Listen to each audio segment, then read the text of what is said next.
Closest encounter the tournament has seen so far. Hopefully, not the closest encounter we see this Hopefully. year.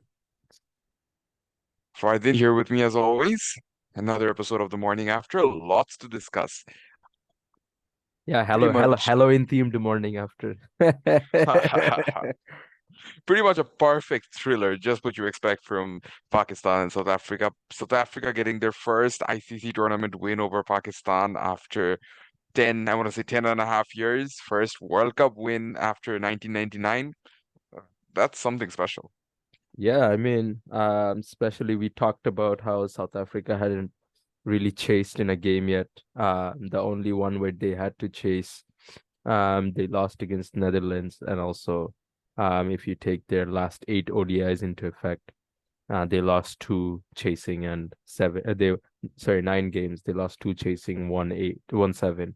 So this was a good monkey to get off their backs for them, even though they did it on the last wicket. To have their number 9 and number 11 stay out there and do it will give them a lot of confidence. Let's start from the second innings and then go back to the first innings because the second innings there's just way too much to talk about. Yeah. South Africa going all guns blazing at the start, losing a few wickets along the way. That whole innings from Aiden Markram, bit of a solid partnership with David Miller, and then things just sort of falling apart towards the end. Yeah, I thought South Africa had a good start, especially Baber played a different trick today with Iftikhar opening the bowling, right? Quinton de Kock, we know he doesn't have a really good record against off spin historically. So that was a good matchup to start with. But I thought both Bavuma and de Kock really started their innings on a positive note where they always look like, they were aggressive, and you want your informed batters to always be positive and aggressive while you're chasing a target. So that was good. I guess they got some confidence from, unfortunately, Shadab Khan getting concussed. So that took out like a frontline bowler, brought in Osama Mir. But yeah, I mean, it was a good start for them, but like we saw, Quinton got caught by the only guy in the boundary on the leg side. So funny things just started to happen like it always does with Pakistan cricket. Towards the end, let's talk about that. The overall bowling performance of Pakistan was pretty good, all Yeah. things considered. But towards the end, that one controversial decision to go with Mohammad Nawaz, can Yeah, that I be the mean, sole reason they lost? yeah, if you look at it, when they were having that discussion because they bowled out all their pacers, I thought there was probably too many cooks in the kitchen at that moment. You had Iftikhar, Rizwan, giving their inputs to Babar, and they asked to go with Mohammad Nawaz, and we know Nawaz doesn't historically have the best record in death overs. You go back to something like the T20 World Cup last year, he gave up that at the last over, right? So, and I don't think bowling with a left arm spinner not really having a deep square leg or having the square leg up, but then he's still bowling on your legs. It's just too easy, even for tailenders. It's too easy. They just have to get some kind of bat on it, and it's going for four at that moment, right? So, I thought Pakistan got a really big sniff when Osama Mir got Markram out. I thought that was the biggest sniff that they could have. And it was a brave decision from Babar Azam at that point to bring in Osama Mir. So yeah, they will bite the bullet on this one and they will sulk on it for a few days. Overall, the Pakistani bowling attack and Babar's captaincy, you'd rate it better than whatever we've seen throughout the tournament so far, at least after the first couple of games. Yeah, I mean, if you look at it, this match, he always tried to stay positive towards getting Markram's wicket, especially, Markram played an exceptional knock today. 91 of what? Maybe not that many. And he always, I think he was like at a 100 strike rate or something. And um, you know, Even when Usama Mir came on at that moment, he was looking to take him down the wicket. And to make brave calls like that speaks volumes, especially in a must-win game for them. It was definitely an important one where they wanted to take the win away, but to see Babar captaining positively is not something that we have seen throughout the tournament, like you said. And I think even though South Africa, no one else got a 50, right? After besides Markram. No one did. That's funny, in a 270 target. Yeah, I mean, do you think that's where Pakistan kind of lost it? They kind of let Markram get away with it for too long. He did, but at the same time, Markham didn't give them too many chances in terms of catches or other forms of dismissal other than runouts. Markham Runouts, had yeah, three yeah, missed three, run. yeah, yeah. So it's difficult when you have three missed runouts, none of which were easy calls. They all had to be direct hits, and we know that Pakistan's fielding isn't their strongest suit, and to get those three difficult direct hits was probably asking for a bit much. But having said that, of course, you have to seal those opportunities. You just have to take it at You that know, point. you know what's funny? So this is something I noticed during the game. Last game, they were talking about Imamul Haq. Nasir Hussain was basically roasting Imamul Haq for diving over the ball every ball. And he was fielding at short cover most of the time that game. Today they switched him up to be at backward point, which is also a pretty key position. And then he had that one run out which was super close. If he got directed, Markram was gone.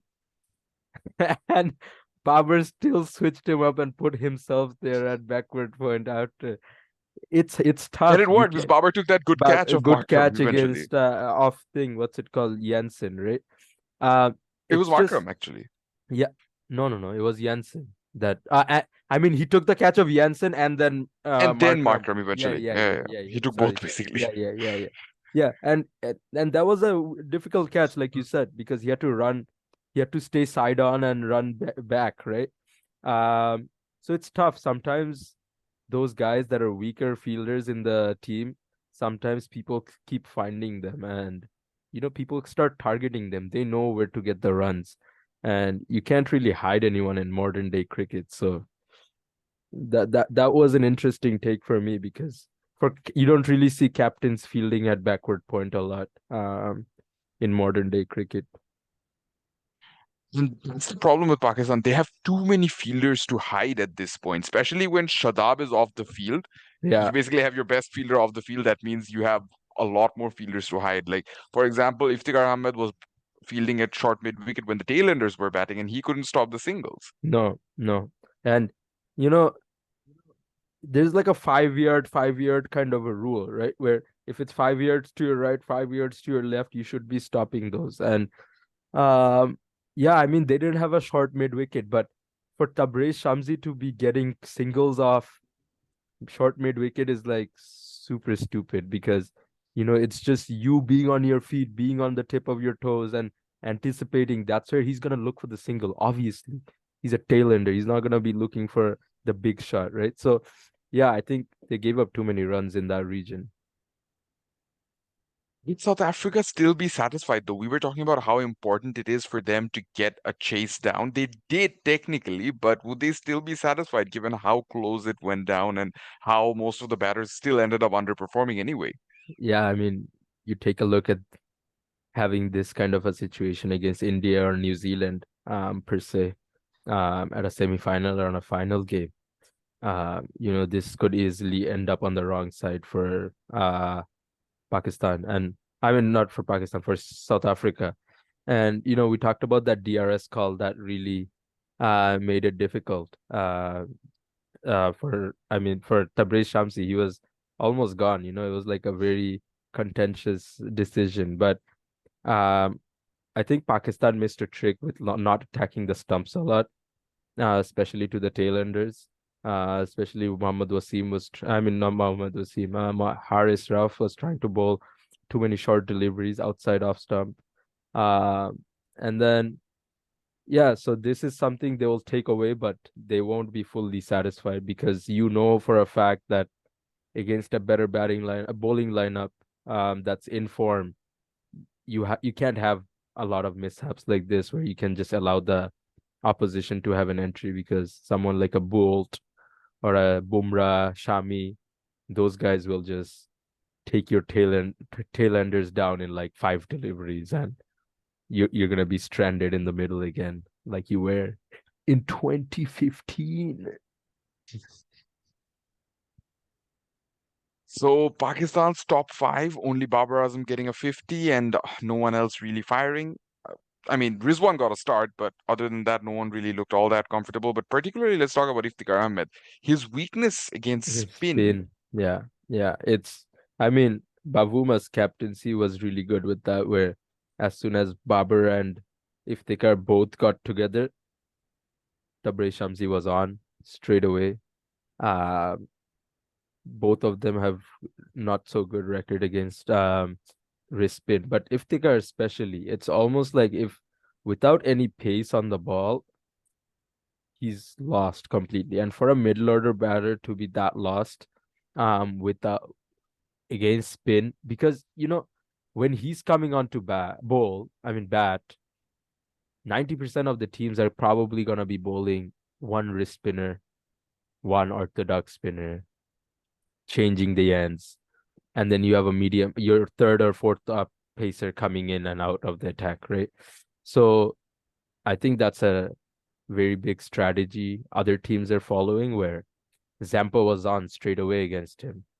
Tabraiz Shamsi is on straight away against him. So people know that, and we talked about this before, where South Africa didn't play Tabraiz Shamsi in the earlier matches, but as soon as they got to the back end, he was gonna come in straight away for games like this, where matchups were in his favor, and takes 4 wickets today. Makes a lot of difference, right? So yeah, I mean, Pakistan's really missing that kick with that finishing, and this is where you gotta trust the big guy, Azam Khan, man. It's a miss, bro.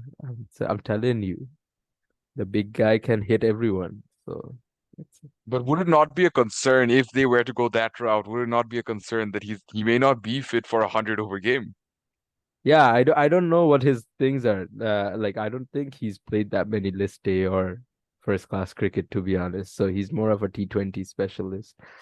Um, and then obviously you'll have fatigue and stuff setting in if he was wicket keeping, because you can't have him field, obviously. So you would have to be wicket keeping. So if you're gonna get that same output or not in a 100 over game is 100% true. But yeah, uh, I think they do have a definite finishing problem, and we saw Abdullah Shafiq get some runs, didn't get any today, but Imamul Haq's looking out of sorts a little here and there. So batting, we thought Pakistan's batting was a big strength towards the start of the tournament, right? But it started to fall off a little last couple of games, which sucks for them. The sixth wicket partnership between Saud Shakil and Shadab Khan. That's basically what salvaged whatever there was in this first innings for Pakistan. If they did not get the runs today, I'm telling you, like there is no way this match would have gone that close. It's impossible. Shadab's got what, two back-to-back 40s now. Uh, so I mean, like, see, like when they dropped Usama Mir that game, I mean, when they dropped Shadab that game to play Usama Mir, like they literally just gave up that Australia game for nothing. Because if you had Shadab in that situation, I mean, it's no guarantee, but you were in a better position to get that win. So and South Shakil, like my problem with South Shakil is he looks good for 30 to 50 and then he gets out. He just finds ways to get out after that. It's not really converting. Whereas in test matches, I think it's like that essence of having a lot of time. In test matches, he's getting big scores, good scores, but then in ODIs, he's like giving it away after getting to like a good 30 or a good 50, which is what we used to see with like someone like Sadira Samara Wikrama maybe 3 4 years ago when he first came onto the scene. He would get a really attractive 30 or a 20 and then get out. But now he's converting those to like bigger scores. So I think that's one aspect for Pakistan to look at even beyond the World Cup, because he's definitely a good player. Nothing to take away from that, but yeah. He stabilizes the middle order in a way they need stabilization at this point because Babar's gonna get 100, man. Freaking, what is this? absolutely, What is absolutely. this? Everyone else getting So hundreds. Big Daddy scores. Babar's gonna do 100, or else. I mean, they're still technically not out of the World Cup. So if there was a better time for the skipper to stand up, this would be now. You have 3 games left, get 3 daddy 100s, and freaking put your team in a position to win. so Shakil is making the Pakistan fans realize that he's good, but Haris Sohail was really better, and he was the one in the middle. Yeah, I mean, I don't know. Like, see, like, why was Harry Sohail even dropped in the first place? Like, Fitness reasons. I That's it. think, I think it's just, yeah, it's just. Unfortunate again. But the South African bowling attack, without their spearhead, Kagiso Rabada, Marco Jansen once again brilliant, 3 wickets, Lungi 1, Coetzee 2, Shamsi 4. I want to start with Coetzee just because he has impressed everyone all throughout this tournament. Not many would have too much expectations from him. He's done well in domestic, done well in the SAT 20, but for him to be so successful in the World Cup speaks volumes. I think if you think about it, he had big shoes to fill coming into the tournament. He was picked as the replacement for Ingrid Okay. Nokia, right? And they picked him as that enforcer type of a bowler, which Bangladesh is missing with like Ebadot, if you want to think about, that enforcer type bowlers. So, and one of the best things about Coetzee is he hits the hard length consistently. He's not afraid of getting hit here and there. Um, for a day like this, when they know they're chasing, they're not playing Rabada for him to come out and essentially take that ownership and really bowl those tough overs in the middle. Um, you know, even though he's still pretty young, he played what 2018 under 19 World Cup, I think that's the one he played. So relatively still young, age of Shubman Gill and those guys. So to be taking those responsibilities, it looks really good. As a product, he looks like he's been well nurtured over the years in the South African system and the T20 league system. Freaking Sanjay Manjrekar, bro. I don't know. Like, I swear he's at the IPL the whole year. This guy is talking about, oh, without Rabada, this attack is inexperienced or whatever. I even forgot what he said. What, Jansen wasn't playing? Fucking Kudsia wasn't playing SAT 20 or whatever. Like, so stupid. Like, these It's not guys, even we're at the beginning of the tournament or something like that. You no. have seen these guys perform throughout the Yeah, tournament for so the far. tournament. Exactly. They've been bowling well this whole tournament. It's not like Coetzee playing his first game of the tournament today. Like, the lack of research commentators do these days is actually like appalling, like super sad because these guys, like, just because they don't play for India or something, they don't get the respect that they deserve. Like, I think Lungi and Gidis made a very big comeback. He looked completely out of sorts even 6 months ago. So for him to be bowling the way he is, and for South Africa to have that confidence where they can rest Rabada for a game in the middle of the tournament and, let Lungi take that ownership, I mean, speaks volumes. Marco Jansen leading the new ball attack again. Fantastic. This guy is too good. Like, I am sorry. I was really disappointed after the Netherlands game, especially the way he got out, because I know he's a better batter than that. But in terms of bowling, like you said, yeah, he's just improving day in and day out. He wasn't really playing first choice when a lot of people thought he should be playing first choice last year, same time when the South African home stretch was going on. Um, so yeah, I mean, what he picked up early wickets up front today, got both of the openers out, and then came back to finish it well.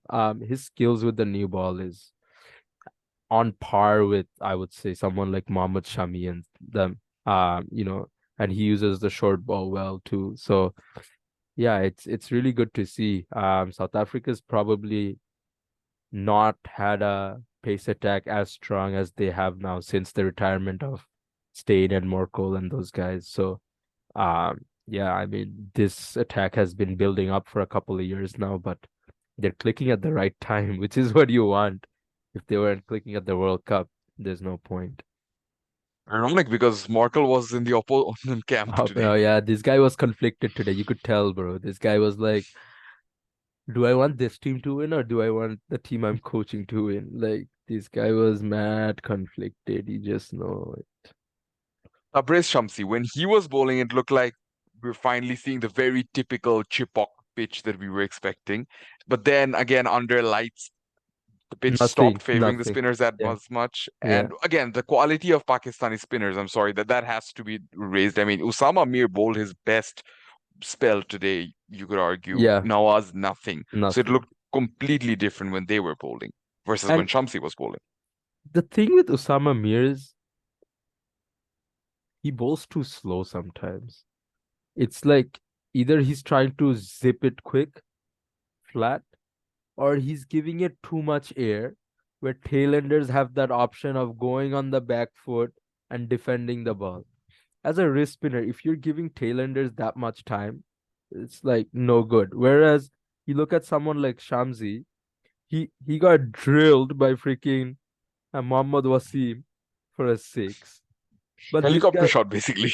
yeah, like like freaking but this guy, he didn't lose heart. Like it's so easy to lose heart as a bowler, thinking, what the hell, bro? Freaking number 10 is giving it to me like that. But he didn't lose heart. And to bowl when he did, where he was bowling what 43rd over, 44th or 44th over. So he was bowling in the last 10 when people are looking to go off. And I know Pakistan had a collapse, but still some of these guys can, hit out. Especially Shaheen, he can definitely be aggressive. So bowling to the lefty, getting his wicket. He got both Babar and Iftikhar. And there are talks about fitness concerns with him and stuff like that. But I think for him to come out, play his first game, perform the way he did, and you didn't see anything extra from him today, which I really liked, where he just stayed stuck to his basics, really focused on, zeroing in on dot balls, building that pressure, and then wickets just came because he was bowling so well. Whereas Pakistan spinners are freaking bowling down the leg, too full. Bro, if you're getting driven by number 9 and number 10 down the ground for one, I'm sorry, that's not good enough. Think we're pretty much at the end of today's discussion. We've covered everything. So South Africa, red hot favorites at this point. Pakistan on their way out. They're not completely out the door yet, but Yeah. they have to fight tooth and nail to stay alive and hope for certain results to go their way. Yeah, I think what South Africa top of the table now. They're looking very much like, well, obviously 90% sure, they're at the semis now, but they're looking like a very good contender for the title this year. We talk about India being the favorites, but in terms of contenders, I think South Africa is definitely leading the pack, and probably on par with New Zealand at the moment on who can really give India a run for their money, on that finals day. So we still haven't seen South Africa versus India yet, so well, so if South Africa gets to bat first that day, I don't know. We'll see what happens. So yeah, and Pakistan, yeah, there were a couple of close matches. You think they're recovering out of this, or it's probably done and dusted for them? The problem is the team doesn't exactly seem to gel together at this Yeah, point, and I think that yeah, that's always a big problem. too much. Too much friction. Dare I Yeah, say, I don't even see, this is not me being biased at all. I don't even see that much friction, nearly that much friction in the Bangladesh camp. yeah, 100%. Yeah. Ridiculous. So again, uh, thank you everyone for watching. We hope to be back again very soon. Double header tomorrow. Yes, Something sir. interesting about to happen. Well, I don't know what's gonna happen, but we'll see. We'll see. Thank you.